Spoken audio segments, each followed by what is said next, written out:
할렐루야. 네. 시간과 역사의 주관자이신 하나님 앞에서 새해를 열면서 또 이렇게 새벽에 나와서 한 마음으로 기도하는 교회와 성도 위에 하나님의 놀라운 은혜와 능력이 임하게 될 줄로 믿습니다. 죄송합니다. 한번 따라해 보시겠습니다. 내가 아니라 하나님이 하십니다.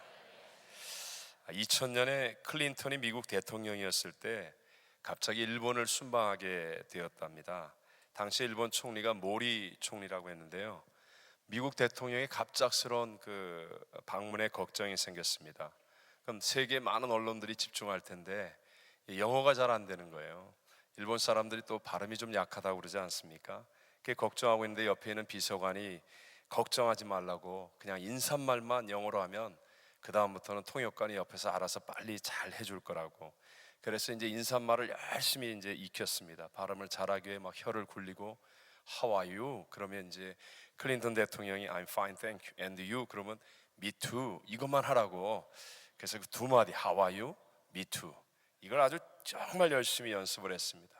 근데 막상 일본 공항에 미국 공군 1호기가 딱 도착하고 키 크고 잘생긴 클린턴 대통령이 트랙을 딱 내려오는데 하나도 생각이 안 나는 거예요. 그냥 캄캄해지면서 대통령이 오면서 악수를 하는데 빨리 얘기를 해야 되는데 이게 너무 긴장이 돼서 생각이 안 나서 Who are you? 그랬어요. 그 클린턴이 깜짝 놀라긴 했지만 또 아주 순발력이 있고 위트가 있으시잖아요. 그러니까 얼른 눈치를 채고 그냥 웃기기 위해서 I'm husband of Hillary 그랬어요. 그러니까 그때서야 이제 외운 게 생각이 난 거예요. 그래서 me too 그랬답니다. 물론 유머로 만들어낸 이야기이긴 하지만 그러나 여러분, 우리가 당황을 하거나 뜻대로 되지 않는 순간들이 우리 인생에도 다가오지요. 그럴 때 사실은 나의 진짜 모습, 진짜 실력이 나타나기가 쉽다라는 것입니다. 특별히 이렇게 열심히 살기 위해서 새벽에 모이는 귀한 성도님들, 바르게 살기 위해서 또 믿음으로 살기 위해서 애를 쓰면 애를 쓸수록 사실은 문제는 더 많이 다가오게 되어 있고 원수마귀의 태클은 반드시 생기게 되어 있다는 것입니다.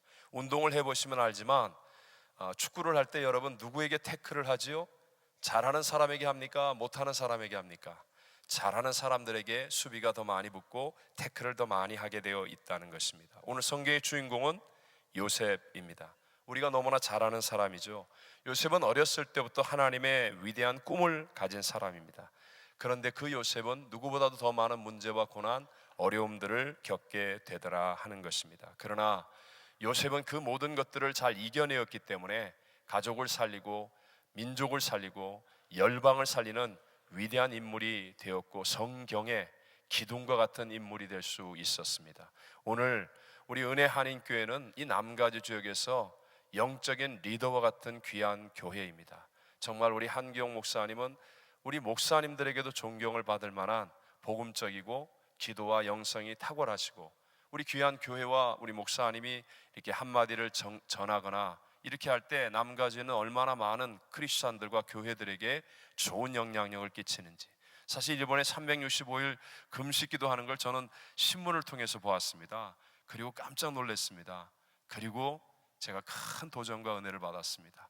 그래서 하나님 앞에 1년 동안 기도해서 우리 교회도 내년쯤에는 해야 되겠다, 사실은 그런 도전을 받았습니다. 여러분이 새벽 예배 나와서 기도하고 하나 될 때 여러분 한 분 한 분이 이 귀한 교회 기둥과 같이 쓰임 받아서 이 세상을 변화시키는 위대한 사명자의 삶을 살게 될 줄로 믿습니다. 오늘 저는 여러분과 함께 내가 아니라 하나님이 하십니다 라는 제목으로 요셉을 통해서 우리들에게 말씀하시는 하나님의 세 가지의 은혜를 나누고자 합니다. 첫째로 하나님께 초점을 두는 믿음이 되어야 한다는 것입니다. 죄송합니다. 누구에게 초점을 둬야 된다고요? 하나님께.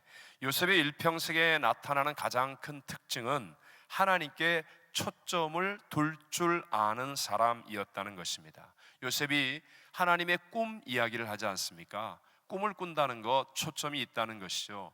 형제들이 좋아하지 않고 아버지도 놀라는 꿈 이야기를 거침없이 할 수 있는 것은 꿈을 주신 하나님께 초점을 두고 있는 사람이라는 것입니다. 요셉의 일생을 우리는 잘 알죠. 정말 부잣집 귀공자로 채색 옷을 입고 형들이 나가서 일할 때 자기는 일도 하지 않는 특별한 편에 가까운 사랑을 받았던 사람입니다. 그런 그가 한순간에 자기 형제들에게 죽임을 당할 뻔하다가 결국은 노예로 팔려가지요. 채색 옷은 벗겨졌습니다. 거의 벌거벗김이 되어서 부잣집 귀공자로 편에 가까운 사랑을 입던 그가 손발에 착고가 매인 채 남의 나라에 가서 노예가 되는 것입니다. 인생이 급전직하의 어려움을 겪으면 누구나 다 상처와 충격을 받게 되어 있죠. 또 그것에서도 나름대로 어떻게 버텨가고 있었는데 거기에서도 억울한 누명을 쓰고 감옥까지 가게 됩니다. 얼마나 정말로 어려운 인생이고 큰 고난의 인생입니까? 사람은 극심한 고난을 지나면 심성과 인격에 상처를 입게 되어 있습니다. 교통사고를 한번 당한 사람은 옆에서 지나가는 차가 크랙쇼만 한번 눌러도 심장이 벌렁벌렁거리고요. 강도를 한번 당한 사람은 누가 지나가기만 해도 두려운 생각이 들어오는 것은 당연한 이치이죠. 이렇게 큰 배신을 당한 사람은 사람을 두려워하게 돼 있고, 큰 실패를 겪은 사람은 위축된 마음을 갖게 되는 것입니다. 그런데 놀랍게도 요셉은요, 어마어마한 상처와 고통과 문제를 겪었음에도 불구하고 싱싱한 영혼을 유지하고 있더라는 것입니다. 그 모든 역경과 고난의 과정 속에서도 요셉은 하나님께 초점을 두는 믿음을 가지고 있었기 때문에 그는 흔들림이 없었던 사람인 줄로 믿습니다.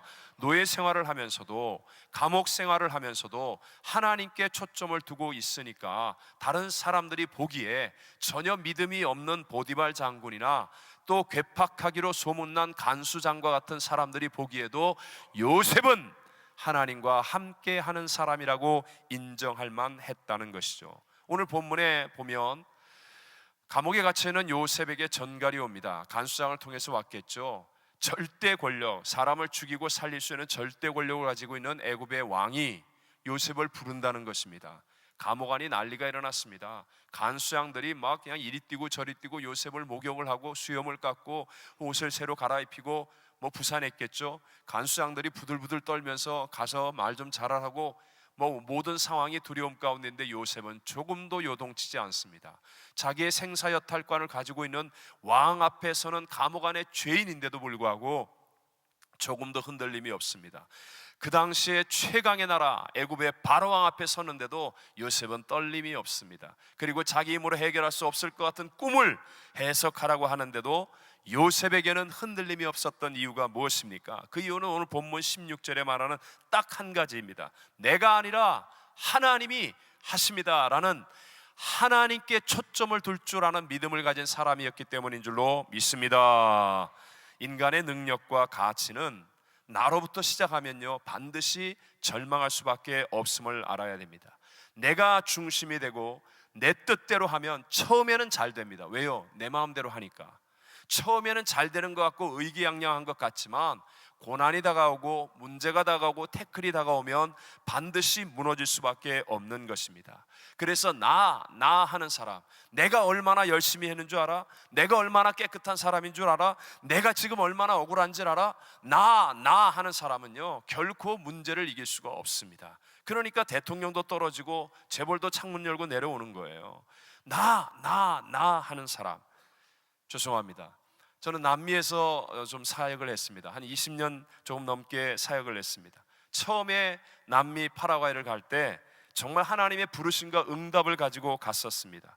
비행기 안에서 정말 하나님 앞에 딴 생각하지 않고 열심히 기도했습니다. 그때 수첩에다가 글을 쓴 것이 제 지금도 보물 1호입니다.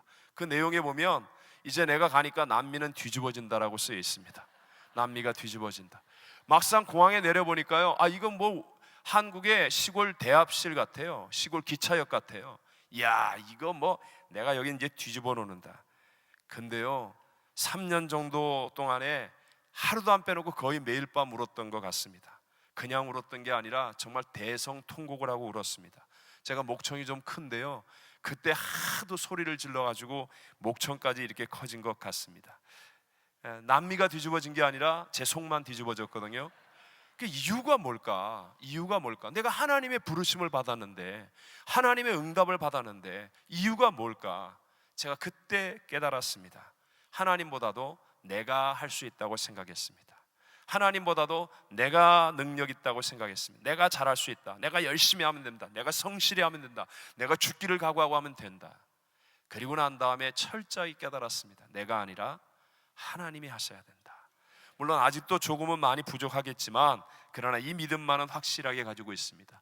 여러분이 잘 아는 마가복음 5장에 나오는 12의 혈루병 앓던 여인의 이야기 있지 않습니까? 저주의 병입니다. 혈루병은 이 여인, 혈루병을 앓는 사람이 만진 것마다 이건 다 저주의 물건이 되는 거예요. 그러니까 뭐 가족도 떠나고 결국은 돈도 다 허비하고 몸부림을 쳤지만 아무것도 되지 않는 거예요. 아무도 병든 그녀를 도와줄 길이 없었습니다. 근데 그때 예수님에 대한 소문을 듣게 됩니다. 그리고 예수님에 대한 믿음을 키우게 되죠. 점점 그의 초점이 주님께로 향하여지게 된 것입니다. 이제는 남편도 안 되고 자식도 안 되고 의원도 안 되고 믿었던 돈도 안 되고 아무것도 안 되는 거예요. 오직 저 예수님이라면 할 수 있지 않을까? 예수님이라면 할 수 있지 않을까? 예수님이라면 하실 수 있지 않을까? 초점이 예수님께로 옮겨지기 시작합니다. 그리고 그 예수님이 자기 동네에 오신다는 거예요. 12년 동안 피를 쏟았습니다. 누워있다가 일어나니까 하늘이 빙글빙글 돕니다. 그럼에도 불구하고 예수님을 생각합니다. 문을 열고 나가는데 쏟아지는 햇빛에 눈을 뜰 수가 없습니다. 병자의 몸으로 몇 걸음을 걸으니까 막 하늘이 노랗습니다. 막 입에서 헛기침이 나오고 어찌할 바를 모릅니다. 그럼에도 불구하고 그의 초점은 예수님께 있습니다. 그 예수님께 가서 옷가에 손만 대어도 나을 것이라는 간절한 마음의 열망이 있습니다. 그런데 예수님께 가까이 가는 게 쉽습니까? 최소한도 갈릴리 어부 출신들의 그 우락부락한 12명의 제자들이 주위에 있지 않습니까? 그리고 예수님 주변에 예수님을 쫓는 수많은 남정네들과 많은 사람들의 무리가 있지 않습니까? 12년 동안 병상에 누워있던 여인이 가서 예수님의 옷가에 손을 대기란 결코 쉬운 일이 아니었습니다. 오늘 우리가 특별 새벽 예배에 나오는 것보다도 훨씬 더 어려운 일이었습니다. 그럼에도 불구하고 이 여인은 초점이 예수님께 있었다는 거예요. 그러니까 그 많은 남자들을 뚫고 그 많은 장애물들 뚫고 오직 예수를 바라보고 가서 예수의 옷가에 손을 대었더니 그 즉시로 혈루의 근원이 마르는 하나님의 기적이 나타나게 된 줄로 믿습니다. 오늘도 마찬가지 아닙니까? 오늘 새벽 예배에 나왔습니다. 내가 새벽 예배에 나왔어. 내가 벌써 이틀째 나왔다니까. 내가 나왔다니까. 내가 이렇게 하는 사람은요, 새벽 예배 나와서 돌아가면 잠만 모자랄 뿐입니다. 물론 안 나온 것보다 낫겠지만, 그러나 여러분 다시 한번 여러분의 마음의 초점을 주님께로 향하게 되시기를 바랍니다. 오늘 정말 아름다운 찬양하셨습니다. 혹시 찬양 준비하느라고 너무 거기에만 초점을 두고 계시지 않았습니까? 이제 이후로 주님께로 초점을 옮기게 되시기를 바랍니다. 주님께 초점을 둬야 됩니다. 마가복음 10장에 나오는 바디메오 맹인 거지 이야기, 다 아는 절망의 사람입니다. 아버지도 맹인, 자기도 맹인. 아버지도 거지, 자기도 거지. 여러분, 점자가 나온 게 200년이 채 안 되니까 2000년 전에 그때의 상황 속에서 이 장애우가 겪어야 될 고통이 얼마나 큰 것인가. 아무것도 희망이 없어요. 그래서 남의 손에 구걸하면서 사는 절망적인 존재였다는 것입니다. 당연히 배우지 못했겠죠. 재능도 없겠죠. 할 수 있는 것은 아무것도 없는 절망 속에 있었던 사람입니다. 그러나 그도 예수님에 대한 소문을 들었습니다. 예수님을 향한 믿음을 키웠습니다. 예수님께 초점을 둡니다. 오늘날 갑자기 분위기가 달라요. 많은 사람들의 발자국 소리가 들리고 분위기가 달라서 물어보니까 예수님께서 지금 지나가고 있다는 거예요. 예수님이 어디 계신지 모릅니다. 그런데도 불구하고 예수님께 초점을 두고 있는 바디메오의 행동이 무엇입니까? 다윗의 자손 예수여, 나를 불쌍히 여기소서 외치지 않습니까? 사람들이 핍박합니다. 야, 시끄럽다. 너 같은 거지 주제, 너 같은 맹인이 뭘 안다고, 조용히 해라. 그런데도 불구하고 그 핍박 앞에 굴하지 않습니다. 왜요? 초점이 예수님을 향해서 있기 때문에 그렇습니다. 그는 더 소리를 높여서 다윗의 자손 예수여, 나를 불쌍히 여기소서. 주님은 그 음성을 외면하지 않습니다. 상한 갈대를 꺾지 아니하시고 꺼져가는 불의 심지를 끄지 않는 주님께서 바디메오를 부르시고 바디메오의 소원을 응답하시고 바디메오의 인생을 통하여 위대한 세상의 변화를 만들어가게 되신 줄로 믿습니다. 자, 그럼 두 번째로, 여러분, 이와 같은 역사가 오늘 이 새벽에 나온 바로 나에게도 일어나야 되지 않겠습니까? 오늘 이 역사를 체험하는 믿음이 되시기를 주의 이름으로 축원합니다. 자, 요셉의 하나님은 오늘 우리들이 믿는 하나님이십니다. 오늘 이 자리에 계신 하나님이시라는 것이죠. 그럼 요셉에게 일어났던 일이 우리에게 일어나기 위해서 어떻게 해야 되겠습니까? 많은 이야기들이 있겠지만 제가 마음의 감동을 따라 이 한 가지, 집중력을 가지십시오. 자, 다시 한번 죄송합니다. 뭘 가지라고요? 집중력. 여러분 저를 잘 모르실 테니까 제가 좀 거짓말을 해도 다 그냥 들을 것 같아요. 저는 운동을 좀 잘하는 편입니다. 그런데 제가 아주 치명적인 약점이 하나 있는데 제 발이 평발입니다.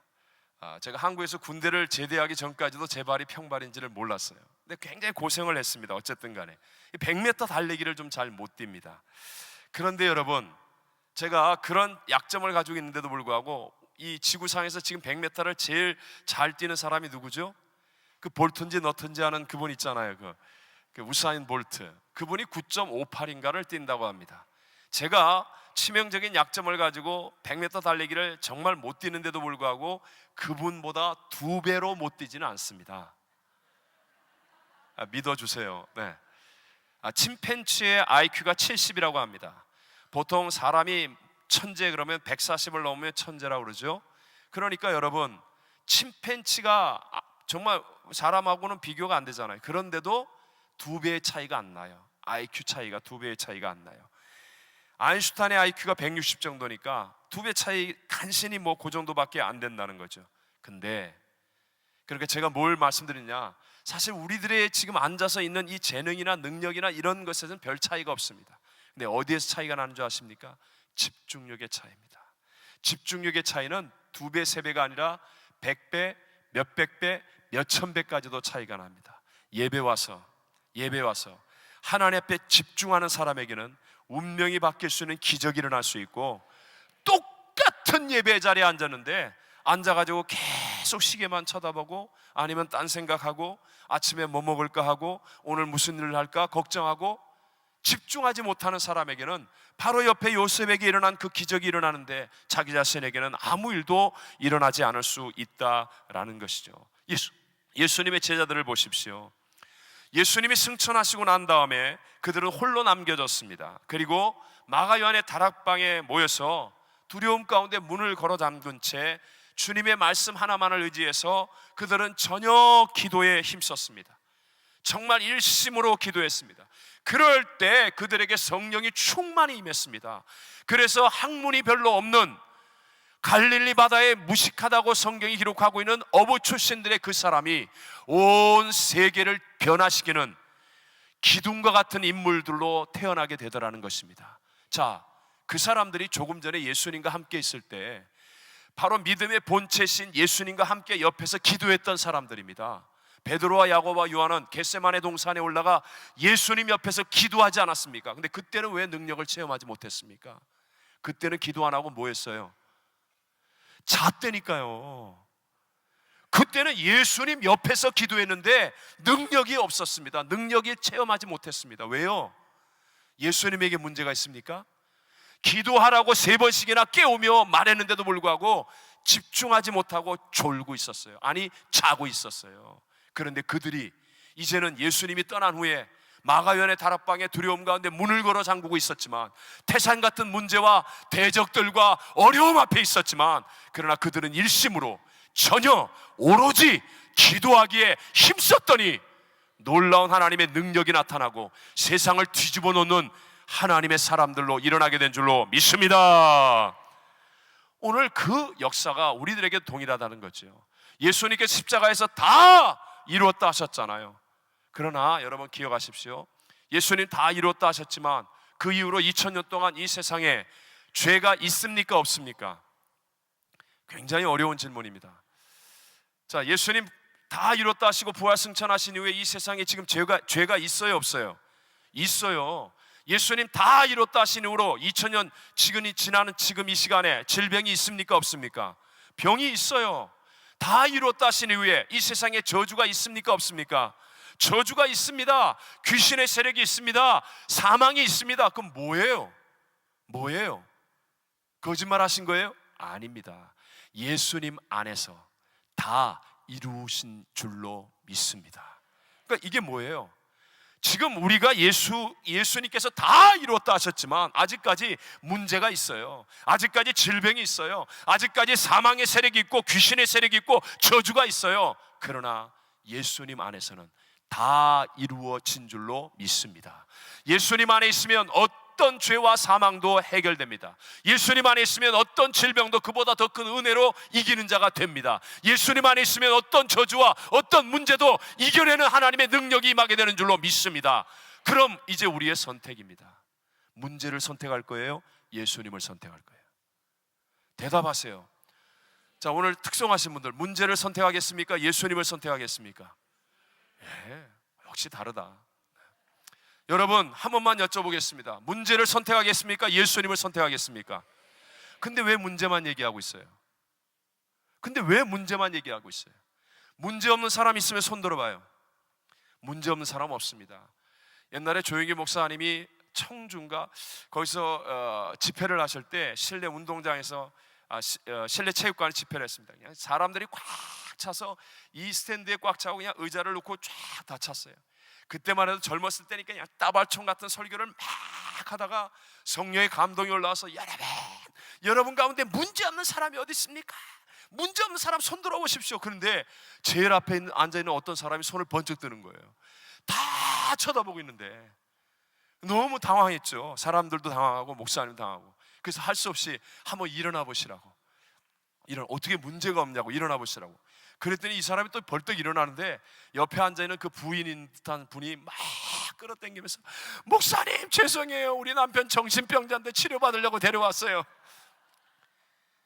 여러분, 제정신 가지고 있는 사람이 문제가 없는 사람이 어디 있습니까? 여러분, 결혼을 하면 문제, 자식을 낳으면 문제, 사업을 시작하면 문제, 학교를 들어가면 문제, 다 문제. 애를 키워서 대학 보내면 문제가 없어요? 취직을 시키면 문제가 없어요? 시집장가 보내면 문제가 없어요? 계속해서 문제예요. 문제 있는 세상, 문제 있는 성도, 문제 있는 교회, 문제 있는 목사. 저도 문제 있잖아요. 그러면 우리 교회에 문제가 있어야 돼요, 없어야 돼요? 은혜 한인교회는 문제가 없으니까 여러분 대답을 잘 못하는데 우리 교회 가서 물어보면 금방 대답합니다. 있어야 됩니다. 금방 대답해요. 당연하죠. 교회에 왜 문제가 없어요? 그러나 교회는 뭘 얘기하는 곳이에요? 문제 얘기하는 데예요? 아닙니다. 문제가 아무리 커도요, 우리 주님은 문제보다 크신 분인 줄로 믿습니다. 대적이 아무리 커도요, 우리 주님은 대적을 이기게 하시는 분인 줄로 믿습니다. 그러므로 우리는 초점을 어디다 둬야 돼요? 어디다 집중해야 돼요? 예수님께 집중하는 사람이 되면 능력이 나타나고 승리가 임하게 될 줄로 믿습니다. 문제가 없어 이기는 게 아니에요. 그게 무슨 승리입니까? 그럼 원수마귀가 사용하는 방법이 뭐죠? 이 세상의 가치로 우리를 끌어당겨서 우리로 하여금 한계를 뛰어넘지 못하게 만들고 성전의 기둥 같은 사람이 되지 못하게 만드는 원수마귀의 방법이 의심이라는 거예요. 의심. 계속해서 의심을 주는 거예요. 하나님이 주시는 우리의 가치가 뭡니까? 우리로 하여금 한계를 뛰어넘고 문제를 이기고 대적을 이겨서 승리하게 만드는 하나님의 가치는 믿음입니다. 믿음. 그래서 원수마귀는 계속해서 의심하게 만들어요. 에덴 동산의 아담과 하와에게 찾아가서 뭐라고 그래요? 의심의 말을 던지잖아요. 원수마귀 하는 화법 있잖아요. 화법. 만일, 아니면 진짜? 참으로? 만약에 그렇게 안 되면 어떻게 할 거지? 등등. 야, 아니 땐 굴뚝에 연기 나냐? 뭐 그런 소문도 있던데 하더라 가더라. 그래서 원수마귀가 아담에게 찾아가서, 하와에게 찾아가서, 야, 하나님이 참으로 이 나무 열매 먹지 말라고 하더냐? 이거 먹으면 네가 하나님처럼 될까 봐 그래. 의심하게 만들잖아요. 근데 아담과 하와가 그 의심에 졌어요. 그래서 박살이 나고 말았습니다. 그러나 예수님은 어떻습니까? 예수님 이제 육체를 가지고 오셨지만 공생애를 시작하려고 할 때 마귀 와서 시험하잖아요. 시험할 때 똑같이 말하잖아요. 내가 만일 하나님의 아들이거든 이 돌들이 변하여 떡덩이가 되겠으면 먹어라. 그럴 때 예수님은 의심에 대해서 이런 방법하지 않고 오직 믿음으로 말씀을 선포하잖아요. 기록 되었으되 사람이 떡으로만 사는 것이 아니요 하나님 입으로 나오는 모든 말씀으로 말미암아 살리라. 할렐루야. 계속해서 의심하게 만듭니다. 여러분의 마음을 두 마음으로 만드는 방법이 무엇입니까? 집중하지 못하게 만드는 게 무엇입니까? 의심이에요. 의심. 계속해서 이상한 소리를 듣는 거예요. 아담과 하와가 실패한 이후로부터 우리는 의심의 존재가 되었습니다. 그래서 세상의 유언비어가 잘 통하는 거예요. 의심하는 말만 던지면 그냥 쭉쭉 빨아당깁니다. 쭉쭉 빨아당겨요. 복음을 전하면 다 졸고 앉아있는데 누가 차 타고 가면서 의심하는 말 한마디만 던지면 막 귀가 쫑긋쫑긋 해가지고요, 설교보다 더 잘 들어요. 그리고 은혜가 더 돼요. 우리가 의심의 존재이기 때문에 이걸 극복해야 되는 거예요. 오늘 이 새벽에 나와서도 원수마에 계속 의심의 말을 던지잖아요. 너는 기도해도 소용없어. 너 어젯밤에 부부싸움 했는데 네가 오늘 무슨 은혜를 받는다고 그래? 너는 하나님이 사랑하지 않아. 너 이렇게 문제 가운데 있는데 작년 한 해 동안 기도해봤잖아. 그런데도 뭘 하나님이 응답 안 하는데 너는 소용없어.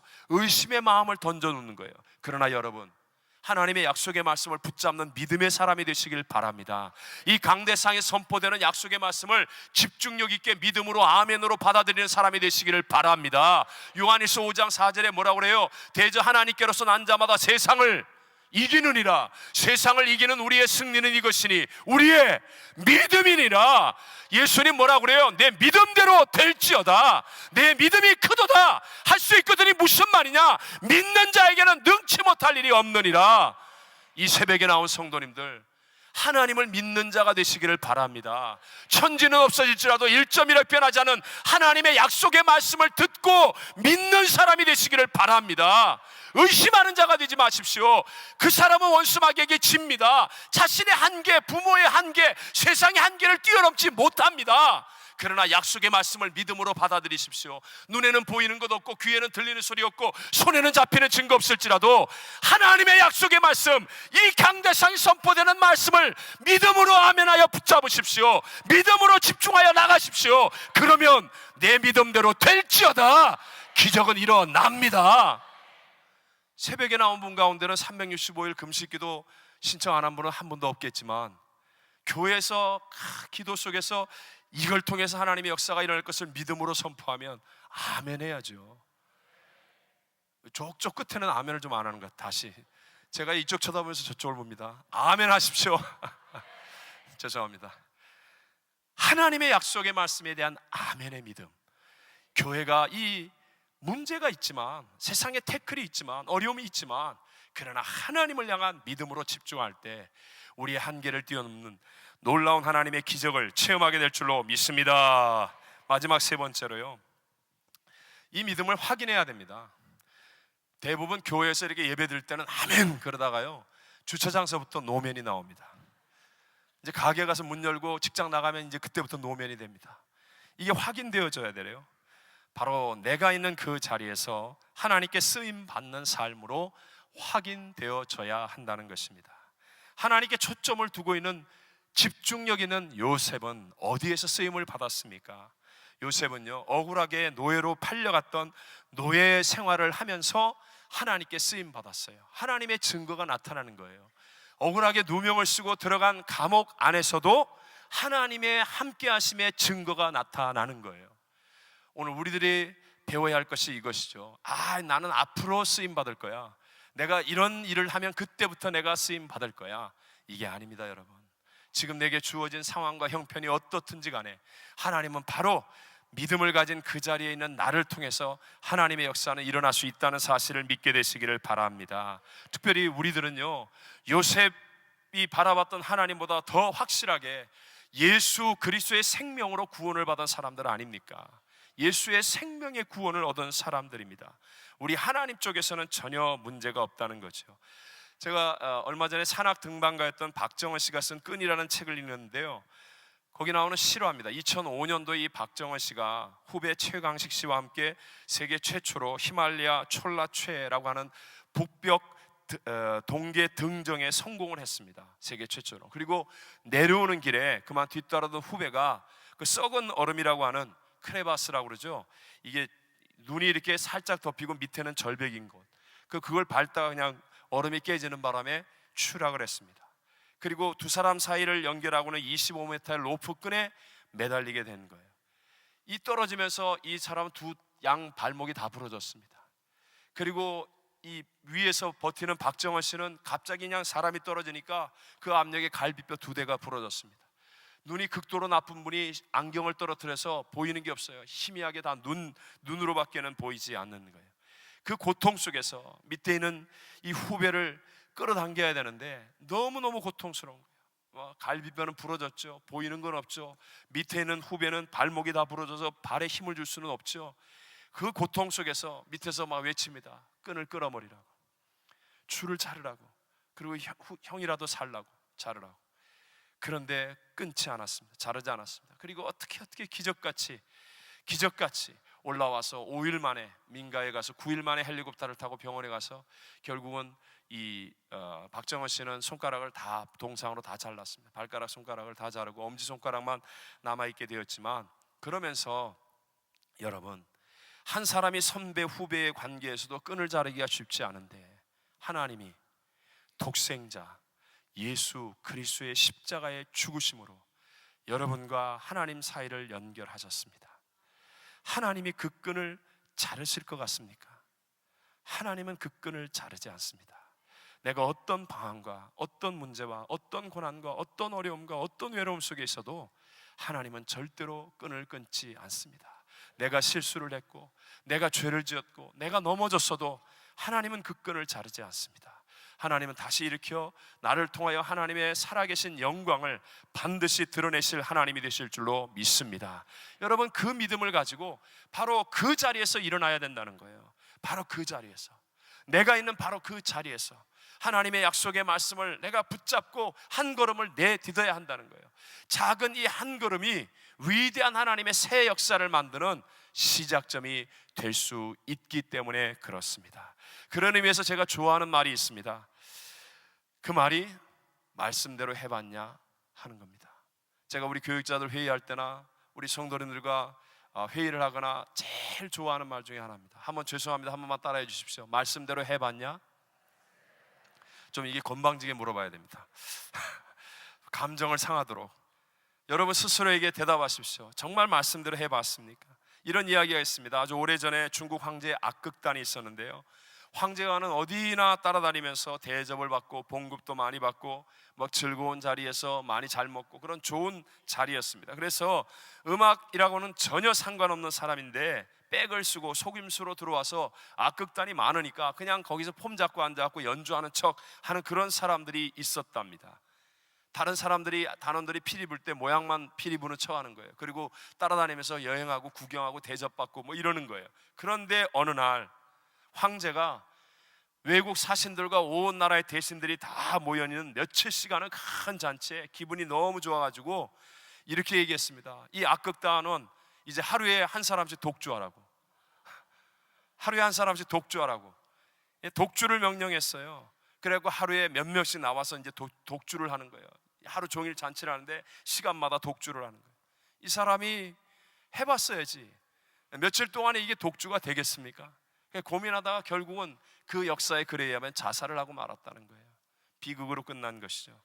오늘 우리들의 신앙도 이 많은 무리와 군중 속에 그냥 묻혀있는 신앙이 되어서는 안 됩니다. 그저 그냥 은혜 한인교회 한 무리에 묻혀서 교회에서 무엇을 선포해도 그냥 나는 묻혀있는 사람이야 이렇게 되어서는 안 된다는 거죠. 여러분, 삶 속에 내가 선포되는 하나님의 말씀대로 해보았더니 하나님이 이렇게 역사하시더라 하는 그 은혜의 간증이 있게 되시기를 바랍니다. 하나님의 말씀대로 해봤더니 나에게 이런 놀라운 변화가 일어났어. 그 기쁨과 그 희열을, 그 감격을 누리는 2014년 한 해가 되시기를 바랍니다. 말씀대로 11조를 해봤더니 하나님이 이렇게 기적을 베풀어 주셨어. 간증할 수 있는 사업가들이 되시기를 바랍니다. 말씀대로 기도해 보았더니 하나님이 이렇게 놀랍게 응답해 주셨어 라고 간증할 수 있는 우리 은혜 한인교회 모든 성도님들이 되시기를 주님 이름으로 축원합니다.